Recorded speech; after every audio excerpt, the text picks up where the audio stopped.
उत्तर प्रदेश, एक ऐसी जमीन जहां कहते हैं कि गंगा की लहरों में भी संगीत है और अवध के दरबारों में कला की महक। और इसी धरती ने हिंदुस्तानी शास्त्रीय संगीत को उसकी एक बहुत खास पहचान दी है, और वो है घराने। लेकिन यहीं पर एक मुश्किल भी आती है। बनारस, लखनऊ, आगरा, किराना और फिर हर घराने से जुड़े इतने सारे कलाकार, पंडित किशन महाराज, बेगम अख्तर, भीमसेन जोशी, लिस्ट तो बहुत लंबी है।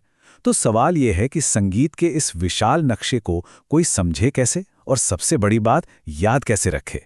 तो इसका जवाब है कहानियों में। जी हां, रटने में नहीं, बल्कि इन नामों को मजेदार कहानियों में पिरोने में। आज हम नामों और तथ्यों के इसी जाल को आसान और यादगार कहानियों के जरिए सुलझाने वाले हैं। तो चलिए शुरू करते हैं।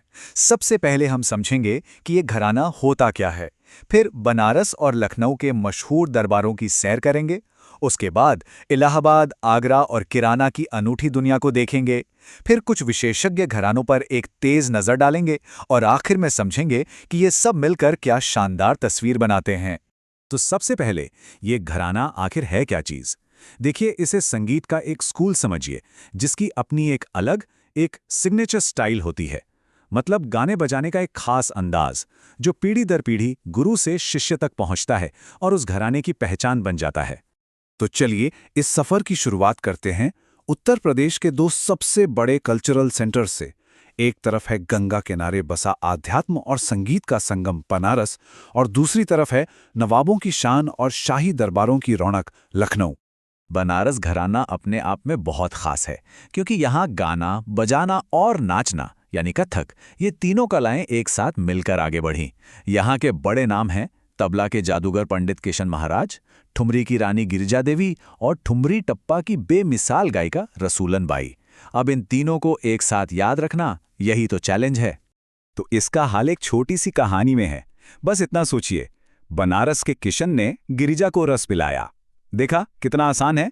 बनारस से घराना हो गया, किशन से पंडित किशन महाराज, गिरिजा से गिरिजा देवी, और रस से हो गई रसूलन बाई।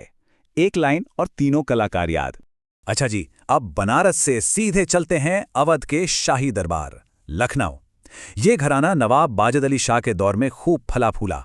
नवाब साहब खुद अख्तर पिया नाम से लिखते थे। यहाँ तो कलाकारों की एक पूरी आकाशगंगा है। गजल की दुनिया पर राज करने वाली बेगम अख्तर, कथक के दिग्गज बिरजू महाराज और लच्छू महाराज, और टप्पा गायकी के उस्ताद मियां गुलाम नबी शोरी। इतने सारे नाम एक साथ, तो इसे याद रखने की ट्रिक भी उतनी ही शाही है। कहानी है, लखनऊ के नवाब की बेगम बिरजू और लच्छू के साथ कथक करती हैं और शोरी का टप्पा गाती हैं।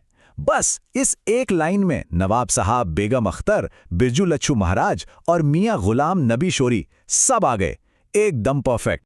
चलिए अब उन घरानों की ओर बढ़ते हैं जिनका मिजाज बिल्कुल अलग है। एक में जुझारूपन की कहानी है, दूसरे में ताकत का एहसास, और तीसरे में कल्पना की एक खूबसूरत उड़ान। इलाहाबाद घराना अपनी दमदार महिला गायिकाओं के लिए जाना जाता है, और यहाँ एक ऐसा नाम है जो हमेशा याद रहेगा, जानकी बाई। उन पर एक बार जानलेवा हमला हुआ था, जिसके बाद उन्हें 56 छुरी का नाम मिला, जो उनके हिम्मत और जज्बे की निशानी बन गया। इसी घराने ने हमें हरि प्रसाद चौरसिया और रघुनाथ सेठ जैसे बांसुरी के महान उस्ताद भी दिए। अब इसे याद रखने की कहानी भी उतनी ही यादगार है। जरा सोचिए, इलाहाबाद में हरि और रघु ने जानकी 56 छुरी के लिए बांसुरी बजाई। इस एक वाक्य में शहर का नाम, दोनों बांसुरी वादक और जानकी बाई की वो कभी ना भूलने वाली कहानी, सब कुछ आ गया। अब चलते हैं आगरा की ओर, जो मुगलों के दौर में संगीत का एक बड़ा केंद्र था। इस घराने की पहचान है इसकी दमदार खुली आवाज वाली गायकी, जो सीधे कव्वाली से निकली है। इसीलिए तो इसे कव्वाल बच्चा घराना भी कहते हैं। इसके संस्थापक थे हाजी सुजान खां, और सबसे बड़ा नाम थे उस्ताद फयाज खां। इसे याद रखने की ट्रिक तो बहुत ही सीधी और सिंपल है। आगरा का सुजान और फयाज कव्वाल है। बस इस छोटी सी लाइन में शहर, संस्थापक, सबसे बड़े कलाकार और घराने का उपनाम, सब कुछ आ गया। और अब बात उस घराने की जिसने हमें भारत रत्न पंडित भीमसेन जोशी जैसा सितारा दिया, किराना घराना। इसकी पहचान है ख्याल गायकी। ख्याल का मतलब ही है कल्पना। इसमें सुरों को बहुत धीरे धीरे, बहुत भावना के साथ तराशा जाता है। इसके संस्थापक थे अब्दुल करीम खान और उस्ताद वाहिद खान, और उनके शागिर्द थे पंडित भीमसेन जोशी और गंगूबाई हंगल। तो इसकी कहानी भी उतनी ही खूबसूरत है। सोचिए जरा, किराना की दुकान पर करीम और वाहिद ने भीम और गंगू को ख्याल सुनाया। किराना से घराना, करीम और वाहिद से संस्थापक, भीम और गंगू से महान शिष्य। और वो सुना क्या रहे हैं? ख्याल। ये तो कभी भूल ही नहीं सकते। तो ये तो थे कुछ बड़े घराने, लेकिन कहानी अभी खत्म नहीं हुई। चलिए अब एक रैपिड फायर राउंड करते हैं और कुछ और जरूरी घरानों पर तेजी से नजर डालते हैं जो किसी एक खास साज या स्टाइल के लिए जाने जाते हैं। सबसे पहले इटावा घराना। ये सितार और सुरबहार के लिए मशहूर है। ट्रिक है, इटावा की मदद यानी इमदाद के लिए विलायत से सितार आया। इसमें इमदाद खान और विलायत खान दोनों आ गए। अगला है शाहजहांपुर घराना, जो सरोद का गढ़ माना जाता है। बस इतना याद रखना है, शाहजहां सरोद बचाता था। सिंपल और सकीट। फिर है रामपुर घराना। यहाँ के बड़े नाम हैं इनायत खान और वजीर खान।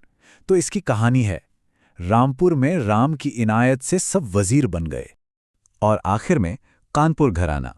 इसके संस्थापक थे नियामत खान। इसके लिए बस इतना ही काफी है, कानपुर में नियामत बरसती है। तो इस पूरे सफर के बाद एक बहुत ही दिलचस्प तस्वीर सामने आती है। उत्तर प्रदेश का ये संगीतमय नक्शा हमें सिर्फ कलाकारों और शहरों के नाम नहीं बताता, बल्कि ये एक बहुत गहरी विरासत की कहानी कहता है। और जो सबसे बड़ी बात निकल कर आती है वो ये है कि कैसे अलग अलग शहरों और घरानों ने किसी एक खास कला में महारत हासिल की।